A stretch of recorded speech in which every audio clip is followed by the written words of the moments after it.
Μία άκρως περίεργη και απρόσμενη τηλεφωνική επικοινωνία ανάμεσα στους δύο ηγέτες του Ισραήλ και της Ρωσικής Ομοσπονδίας, Μπενιαμίν Νετανιάχου και Βλαντιμίρ Πούτιν, είχαμε πριν από λίγη ώρα, για την οποία δεν γνωρίζουμε ποιανού πρωτοβουλία ήταν, καθώς δεν ανακοινώθηκε.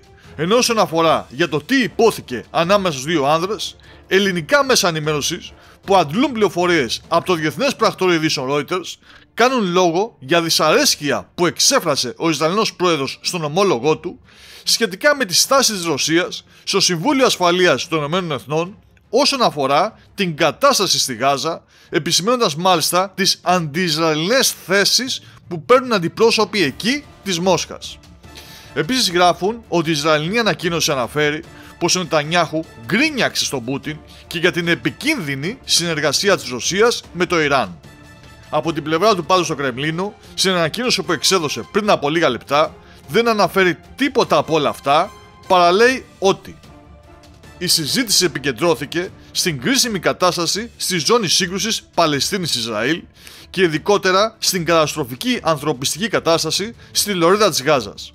Ο Βλαντιμίρ Πούτιν επιβεβαίωσε εκ νέου τη θέση αρχών του να απορρίπτει και να καταδικάζει την τρομοκρατία σε όλες τις εκφάνσεις της. Ταυτόχρονα είναι σημαντικό να αποφευθούν τέτοιες σοβαρές συνέπειες για τον άμαχο πληθυσμό κατά την αντιμετώπιση τρομοκρατικών απειλών. Η Ρωσία είναι έτοιμη να παράσχει κάθε δυνατή βοήθεια για να ανακουφίσει τα δεινά των αμάχων και να αποκλιμακώσει τη σύγκρουση. Επιπλέον, τα μέρη εξέφρασαν αμοιβαίο ενδιαφέρον για περαιτέρω συνεργασία για την εκένωση των Ρώσων πολιτών και των οικογενειών τους, καθώς και την απελευθέρωση των Ισραηλινών που κρατούνται στη Γάζα. Ο Βλαντιμίρ Πούτιν και ο Μπενιαμίν Νετανιάχου συμφώνησαν να συνεχίσουν τις επαφές τους. Ολοκληρώνει η ανακοίνωση, αφήνοντας και πάλι μη ξεκάθαρο ποιανού πρωτοβουλία ήταν αυτό το τηλεφώνημα. Γιατί όπως όλοι γνωρίζουμε, αυτός που καλεί είναι και αυτός που κάτι θέλει, κάτι ζητάει από την άλλη πλευρά. Και δεν νομίζουμε ότι ο λόγος ήταν απλώς η έκφραση της δυσαρέσκειας για τις θέσεις της Ρωσίας στο Συμβούλιο Ασφαλείας των ΗΠΑ, όπου και άλλες χώρες έχουν τις ίδιες θέσεις.